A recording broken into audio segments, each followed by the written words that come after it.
ഇവിടെ കുറെ കൊല്ലങ്ങൾക്ക് മുമ്പേ ചെറിയ വീടുകളായിരുന്നു, ലൈൻ മുറികൾ. അതിലെ താമസക്കാരൊക്കെ ഇപ്പോൾ എവിടാന്നറിയോ? நாயரே, மலையாளத்தில் என்ன மாதிரி ஏதாவது கேட்குறாங்க, என்ன ஏதுன்னு விசாரியா.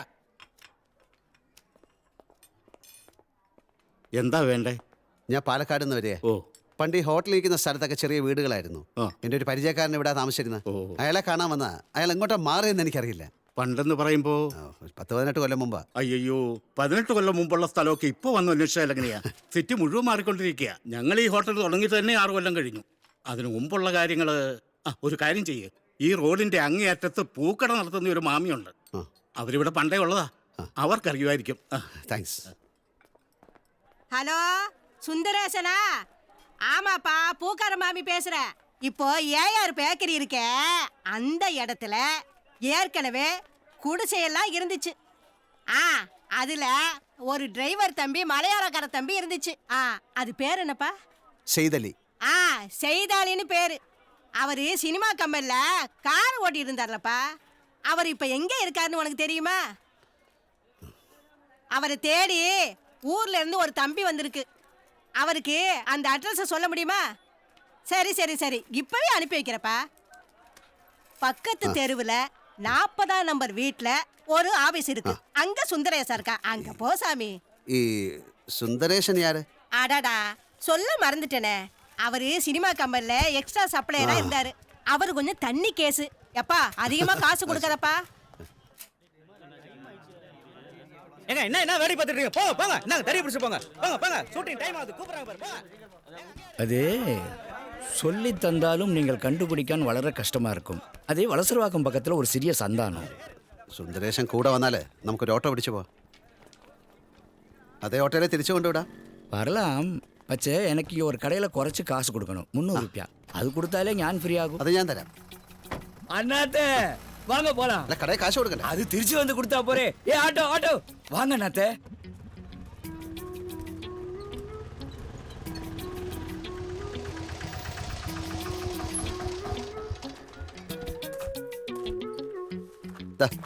அண்ணாத்தே, இதை நான் கொடுத்துக்க மாட்டேனா? உங்களுக்கு எதுக்கு வீண் சிரமம்? கொஞ்சம் வெயிட் பண்ணுங்க. சரிங்க. இதான் வீடு, வாங்க.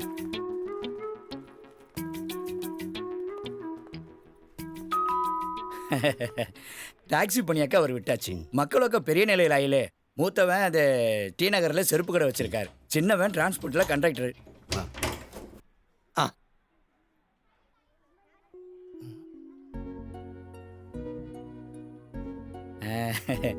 உங்களை காண வேண்டி வந்ததான் சைதாலிக்கா, பாலக்காட்டுலன்னு. அல்லா, அஜேனோ சார், நான் போட்டுமா? எதுக்கு சார் இதெல்லாம்? സാർ കൊടുക്ക സാർ. എത്ര നാളാ എന്നെ കണ്ടിട്ട്. സത്യത്തിൽ എനിക്ക് എന്നെ മനസ്സിലായേ ഇല്ല. ചെയ്താലിക്ക് ആളാകെ മാറിപ്പോയി. അത് പിന്നെ വയസ്സായില്ലേ. ഷായന, ഇതാരാന്നറിയോ? എന്റെ പഴയ ശിഷ്യനാ അജയൻ. ഞാനാണ് ഇവരെ ഡ്രൈവിംഗ് പഠിപ്പിച്ചേ. ഇതിന്റെ മോന്റെ കെട്ടിയോളാ. ഡ്രൈവിംഗ് മാത്രമല്ല, അന്ന് സെയ്താലിക്കായിരുന്നു എന്റെ രക്ഷകൻ. ഓ, അങ്ങനെ വലിയ വർത്താനൊന്നും വേണ്ട. വേണമെങ്കിൽ റൂട്ട് തിരിച്ചു വിട്ടോന്ന് പറഞ്ഞു. വല്ല ഹോട്ടലിലും ജോലി കിട്ടുമെന്ന് അന്വേഷിച്ചാണ് ഇവരിൻ്റെ അടുത്ത് വരുന്നത്. ഡ്രൈവിംഗ് പഠിപ്പിച്ച് ഞാനൊരു മാർവാടിന്റെ കമ്പനിയിലാക്കി കൊടുത്തു. അന്ന് ഇവനിത്തിരി സിനിമാ കമ്പൊക്കെ ഉണ്ടായിരുന്നു. ഞായറാഴ്ച ആരും എൻ്റെ അടുത്ത് വരും, ഏതെങ്കിലും ഡയറക്ടർമാരെ പരിചയപ്പെടുത്തി തരുമെന്ന് വെച്ചിട്ട്. അതൊക്കെ വല്ല ഓർമ്മയുണ്ട്. ഞാൻ ചായ എടുക്കാം. ചായ മാത്രം പോരാ, തിന്നാനും എന്തെങ്കിലും ഉണ്ടാക്കണം. അതൊന്നും വേണ്ട, അതൊന്നും വേണ്ട. അത് നീ അല്ലല്ലോ തീരുമാനിക്കണ്ടേ. അല്ല, അതൊക്കെ പോട്ടെ, നീ ഇപ്പൊ ഇവിടെ എങ്ങനെ എത്തിപ്പെട്ട്? ചെറിയൊരു കാര്യമുണ്ട് സെയ്താലിക്ക. എന്താടാ? അത് പിന്നെ കുറച്ച് വിശദമായിട്ട് പറയണ്ട. എന്നാ വാ, നമുക്ക് മോള് പോയിരിക്കാം.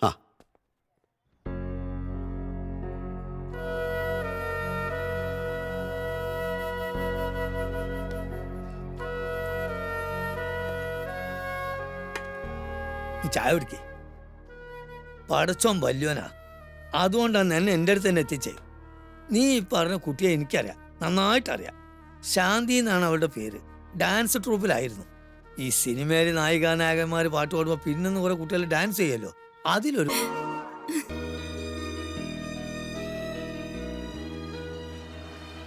മോൻ കൂടെ ഉള്ളതുകൊണ്ട് ഔട്ട്ഡോർ ഷൂട്ടിങ്ങിനൊന്നും ആരും വിളിക്കുന്നില്ല സൈതാലിക്ക. വർക്ക് തീരെ കുറഞ്ഞു. അതുകൊണ്ട് ഞാനൊരു കാര്യം ആലോചിക്കുക. എന്ത് കാര്യം? സേലത്ത് എനിക്ക് പരിചയമുള്ളൊരു വീടുണ്ട്. നല്ല ആൾക്കാരാ. അവര് മോനെ നോക്കിക്കൊള്ളാന്ന് സമ്മതിച്ചിട്ടുണ്ട്. പൈസ കൊടുത്താ മതി. അതിലും നല്ലത് നീ ഒരു കുടുംബത്തെ പറ്റി ചിന്തിക്കല്ലേ. എപ്പോഴായാലും നിനക്കും വേണ്ട ഒരു കൂട്ട്. ഇനിയോ ഒരു കൂട്ടം വേണ്ട. എനിക്കെന്റെ മോൻ മാത്രം മതി. അവനെ ഞാൻ പഠിപ്പിക്കും. ഒരു കുറവും വരുത്താതെ, ഒരു സങ്കടങ്ങളും അറിയിക്കാതെ ഞാൻ അവനെ വളർത്തും.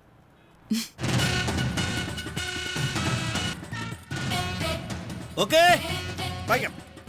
Okay, girls.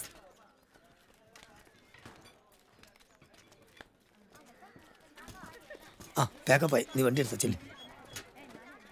സെയ്തലിക്ക, ഓ ദേ മോന്റെ ഫോട്ടോ ഉണ്ടോ?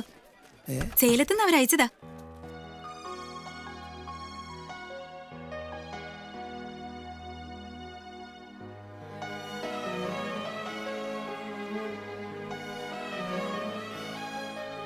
അല്ലാഹു അക്ബർ.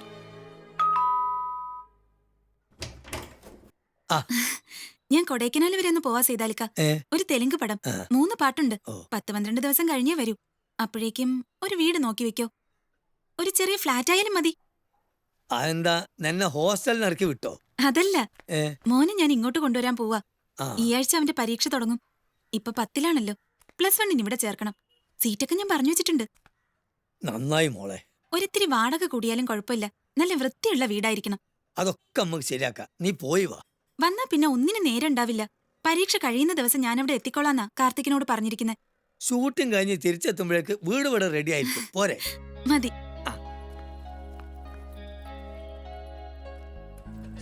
എന്റെ മോന് നല്ല മാർക്ക് കിട്ടാൻ പ്രാർത്ഥിക്കണേ ചെയ്താലിക്ക. ഏറ്റു.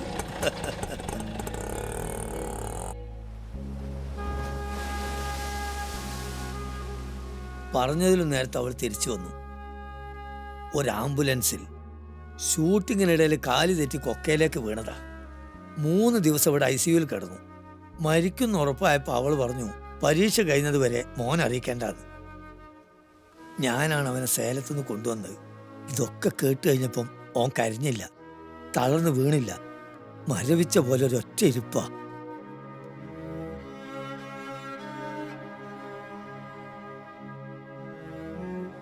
അന്ന് അവനൊന്നും കഴിച്ചില്ല. കുറച്ചു നേരം കിടന്നുറങ്ങാൻ പറഞ്ഞ് ഓനെ മുറിയിലാക്കി ഞാൻ പുറത്തുപോയി. തിരിച്ചു വന്നപ്പോൾ വീട്ടിൽ അവനില്ല. നോക്കുമ്പം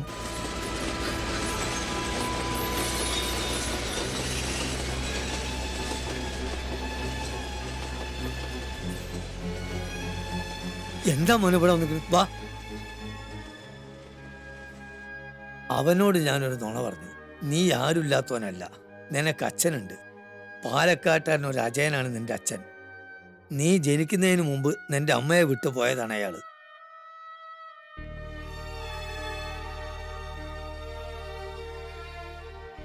അവനെ വിശ്വസിപ്പിക്കാനായി എൻ്റെ കയ്യിലുണ്ടായിരുന്ന ഒരു ഫോട്ടോയും ഞാൻ കാണിച്ചു കൊടുത്തു. ചെയ്തത് തെറ്റാണ്, പക്ഷേ അപ്പോഴത്തെ പരിഭ്രമത്തിനിടയിൽ അങ്ങനെ പറയാനാണ് എനിക്ക് തോന്നിയത്. ഇല്ലെങ്കിൽ സ്വന്തം എന്ന് പറയാൻ ഈ ഭൂമിയിൽ ഒരാളില്ലാത്തോണ്ട് അവൻ ജീവിതം അവസാനിപ്പിച്ചാലോ എന്ന് ഞാൻ പേടിച്ചു. അങ്ങനെ ആരെങ്കിലും ചെയ്യോ ചെയ്തലിക്ക? ആരോരുമില്ലാത്ത എത്ര പേരുണ്ട് ഈ ലോകത്ത്? നിനക്കത് മനസ്സിലാവാത്തോണ്ടാ. മരിച്ചു പോയാലും ഓർക്കാൻ നിനക്കൊരച്ഛൻ്റെ മുഖമുണ്ടല്ലോ. ഇന്റെ കാര്യം നിനക്കറിയോ? ബാപ്പ എൻ്റെ ഉമ്മനെ മുയ്യെല്ലുമ്പം ഞാൻ ജനിച്ച് 10 ദിവസം കഴിഞ്ഞിട്ടില്ല. പക്ഷെ ഉമ്മ എന്നോട് പറഞ്ഞിട്ടുണ്ട്, ബാപ്പൻ്റെ പേര് അബ്ദുറഹ്മാൻ എന്നാണ്, മലപ്പുറത്ത് എവിടെ ഉണ്ടെന്നൊക്കെ. ഇന്ന് വരെ ബാപ്പനെ ഞാൻ കണ്ടിട്ടില്ല. പക്ഷെ ഉള്ളിൽ എപ്പോഴും ഒരു തോന്നലാ ഞാൻ തനിച്ചല്ലാന്ന്. അതൊരു വിശ്വാസമാണ്. എന്നാലും ചെയ്തലിക്ക, നിങ്ങൾ എന്റെ പേര് പറഞ്ഞ എന്തിനാ? അവനെ സമാധാനിപ്പിക്കാൻ വേണ്ടി നിങ്ങൾ തകർത്ത എന്റെ ജീവിതമാണ്. എന്റെ അമ്മ ഇതൊന്നും പറഞ്ഞാൽ വിശ്വസിക്കില്ല, അറിയാം. ഞാൻ പറയുന്നത് എൻ്റെ അമ്മയോട്. എന്നെ കണ്ട അവനും മനസ്സിലാവുമല്ലോ. ഇനിയിപ്പോൾ സത്യം അറിഞ്ഞാലും അത് താങ്ങാനുള്ള കാര്യത്തിൽ ദൈവം അവന് കൊടുത്തോളൂ.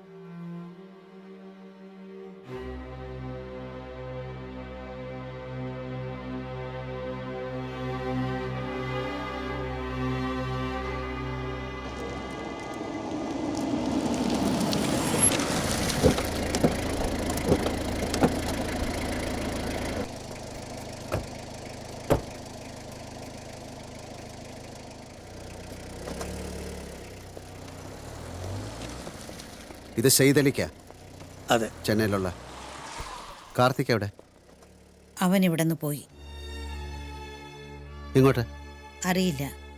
അമ്മ ചോദിച്ചില്ലേ? ഇല്ല, അവൻ ഇവിടെ ഉള്ളതുകൊണ്ടാണ് നീ പോയതെന്ന് അവന് മനസ്സിലായി. ഓർത്തപ്പോൾ ശരിയാണ്. നീയല്ലേ എൻ്റെ മോൻ, നീ പറയുന്നതല്ലേ ഞാൻ വിശ്വസിക്കേണ്ടത്. പോയിക്കോട്ടേന്ന് അവൻ ചോദിച്ചു. പോണ്ടാന്ന് ഞാൻ പറഞ്ഞില്ല. എന്നിട്ട് എപ്പോഴാ അവൻ പോയത്? കുറച്ചു നേരമായി. ചെയ്തലിക്ക വാ.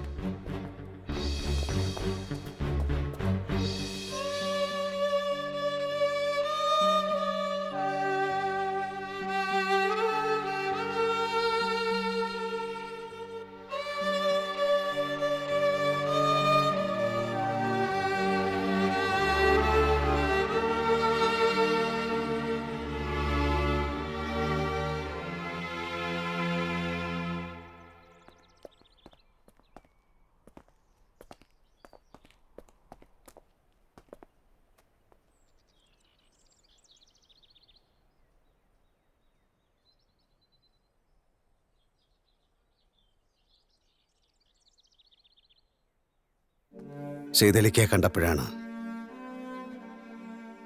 പഴയ പഴയ കാര്യങ്ങളൊക്കെ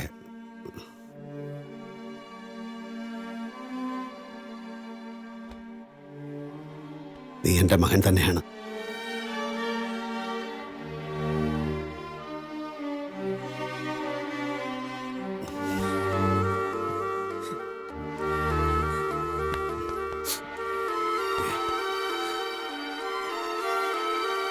അജയ,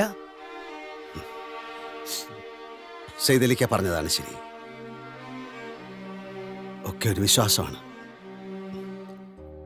ഇനി ഇവൻ തനിച്ചാവില്ല.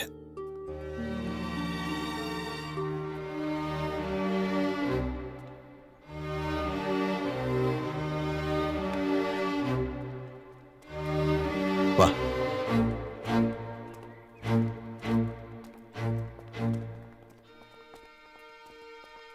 തെറ്റ് പറ്റിയത് എനിക്കാണമ്മേ. ഇവൻ എൻ്റെ മകൻ തന്നെയാണ്, അമ്മയുടെ പേരക്കുട്ടി.